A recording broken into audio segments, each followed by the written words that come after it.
Welcome to Body Efficiency Training, and in this video we're going to be working up to something I call the Dracula Situp.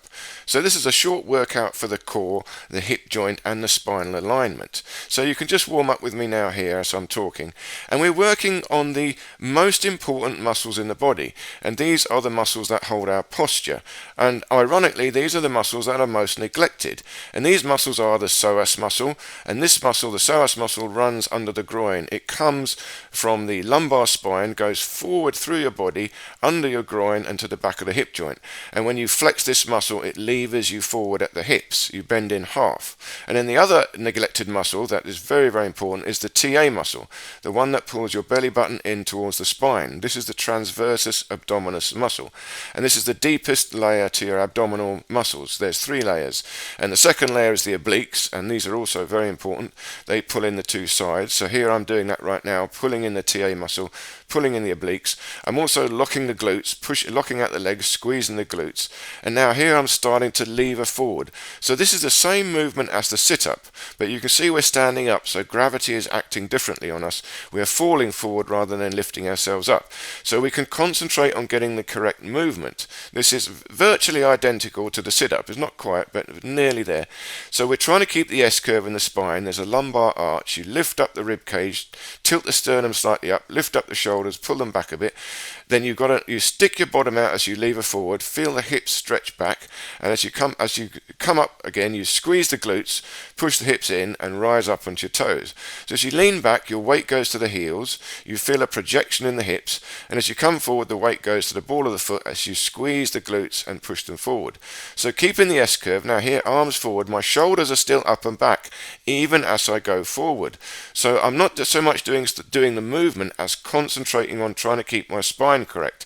I'm only folding in half at the hip joint, and this is also working the psoas muscle, but there's not much effort on the psoas muscle because you're falling forward, but you're also got to pull yourself forward, and to counteract that you use the glutes. So you've got to keep tension in the glutes, but here as you go down you stretch the hips, you feel a projection in the hip joints. Now even bend the knees a little bit so you can get a bit lower, but you're still arching back. Don't compromise the spine, and keep the shoulders lifted up and back, and most importantly pull the stomach in, navel to the spine, always active.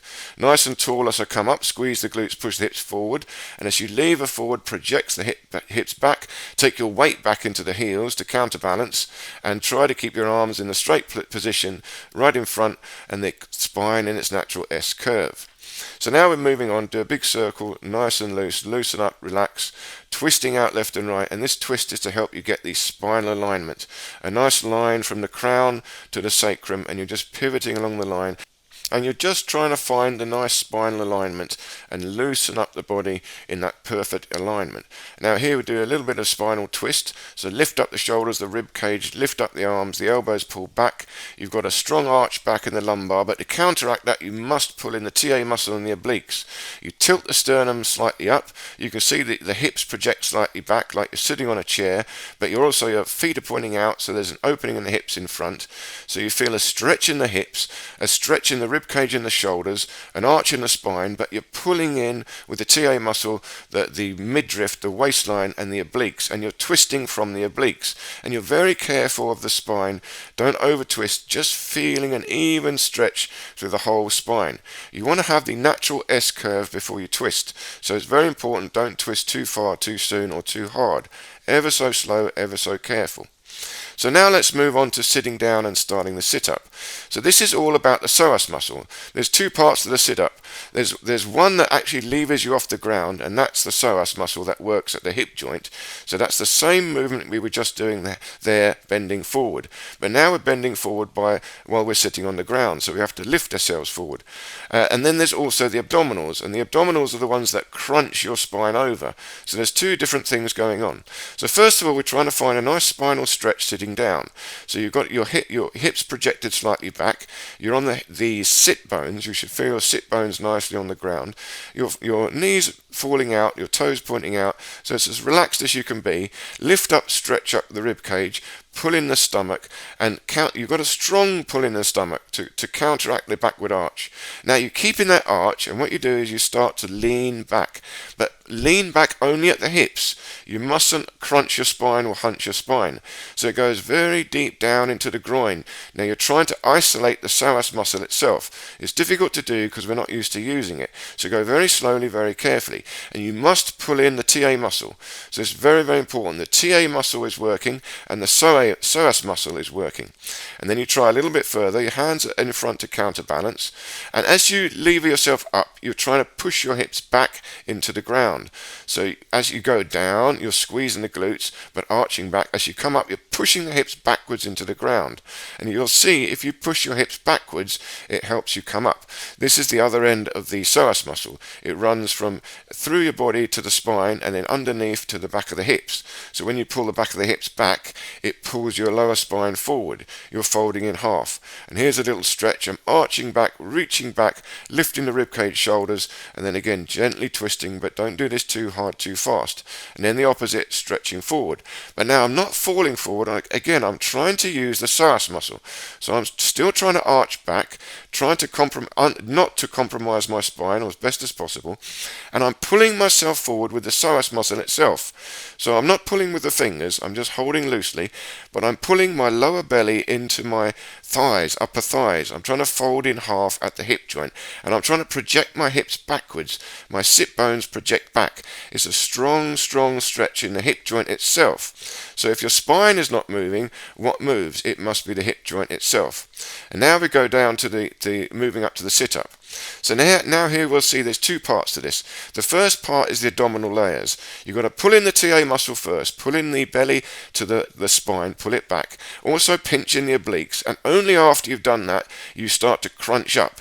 So that's the third layer, the rectus abdominis, the six-pack or the eight-pack, and that crunches you forward. But you don't crunch until you have pulled in the stomach first. So you've got to activate the TA muscle first, the obliques, then crunch in. Now you can see I'm letting my knees bend because I'm trying to also activate the psoas muscle just a little bit. I'm letting the hips move, but all I'm doing is isolating the abdominals. So far this is only the abdominals. So the actual sit-up, when you actually sit up, this is the psoas muscle. So now we've got to break it down into two. To get your body weight up, you crunch up, reach my shoulders, stretch forward. Now there's a biting point for the psoas muscle, and now I lever up from the psoas muscle by trying to project my hips backwards. Now on the way down, again, I'm trying to control it from the glutes, but I've got to curl my spine a little bit to counteract my body weight so I don't fall back. So I crunch up with the abdominals, then there's a biting point, I lever up with the psoas muscle. Now this is quite difficult to do, so you might not be able to do this, but what you do is just try and find the biting point and go back down again. I'm going to keep going so you can get the idea of what I'm doing. I'm trying to sit up with a straight spine. And now we do another little stretch here, so arch back, you're still projecting your hips back, pull in the stomach, lift up the rib cage, lift up the shoulders, pinch the scapula together behind, twist a little bit left and right, look up, but again very careful, you're always pulling your stomach in to counteract the backward arch. Now let's come at this from the top, so it's a little bit easier. You're sitting with relaxed legs, knees out, and you're gently dropping back and then coming up again. Now you've still got to curl your spine a bit, but you've got to pull in the TA muscle. Always keep the abdominals tight, pulling in the TA muscle and lever from the hips. So as you come up, you're arching back again. You go down, you're trying to stay arched back, but you curl as you have to. And as you come up, you're trying to come up by driving yourself into a straight spine, an upright spine. And you do this in the hips. You've got to squeeze your glutes to try and hold yourself as you go down and drive your hips into the ground backwards to lever up. So the two things you're working are the TA muscle, always keep the belly pulled in, and you're working the psoas muscle that levers you at the hips. And now just loosen up, shake out the legs, so that just loosen up the hip joints, try and pull the sit bones back, and now you're stretching forward, but you're trying to pull with the psoas muscle. So I'm stretching my spine, but I'm not pulling with my hands. I'm keeping the belly pulled in tight, pulling the hips back and trying to pull myself forward with the psoas muscle, keeping a backward arch. So trying not to compromise my spine at all. You will do a little bit, but as little as possible, and you're mindful of your spine. You're always feeling how your spine is. So now I'm stretching out the spine, lift up the rib cage, arch back, so my lumbar is off the ground. let the stomach pull in because it's falling in, and then I bring my hands down, and now we're going to try to curl up into the sit-up. So there's the biting point, and then I lever from the psoas muscle, arching back as I come up as soon as possible and pull myself forward. So this is the most advanced full exercise. It's the full motion of the psoas muscle all the way back.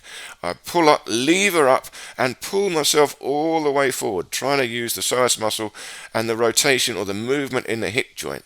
See, the hips are actually moving in the pelvis. So here I pull in the stomach, curl up, but immediately change to the, as soon as I can activate the psoas, I activate the psoas, and the stronger your psoas muscle gets, the lower you can go. So it's a tricky thing to do. You've got to work at it slowly and carefully.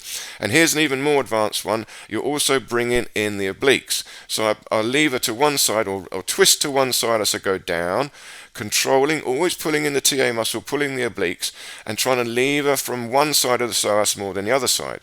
So I'm rolling in a circle, controlling it deep down in the psoas muscle, pushing my hips into the ground to come up, and keeping the TA muscle always tight. See, I don't want to crush I don't want to put pressure down onto my lower abdomen. I've got to keep the TA muscle pulled in and the rib cage lifted up, because this is one of the problems with crunching. You compact your organs down, and there's a risk of hernia. So we don't want to do that. We've got to keep a nice stretch, open spine, and lever up as straight as possible, like Dracula sitting up out of his coffin. So very slow, very careful. And now here's another slightly easier version. You can try with bent knees. It will let your feet come off the floor. So it's very difficult to do it without moving your legs, and that's absolutely fine. The most important thing to take away from this is try to work your psoas muscle. This is how you sit in a chair. This is how you get up and down. This is how you lie down and sit up. And even if you use your hands to help, try to activate the psoas muscle. See, the psoas muscle is so important. It's the one that keeps the front half of your body strong. The other side is the glutes. But we already train the glutes. We know about the glutes. We train that. But the other side of the glutes is the psoas muscle. The hip joint is controlled between tensing the glutes and tensing the psoas muscle, pulling yourself forward and also pushing yourself forward from the glutes. So rather levering yourself forward, bending over, and straightening up by tensing the glutes. And we're trying to do that when we bend forward, and we're trying to do that when we sit up. Okay, I hope you enjoyed this little video. Thank you very much for watching. See you in the next video.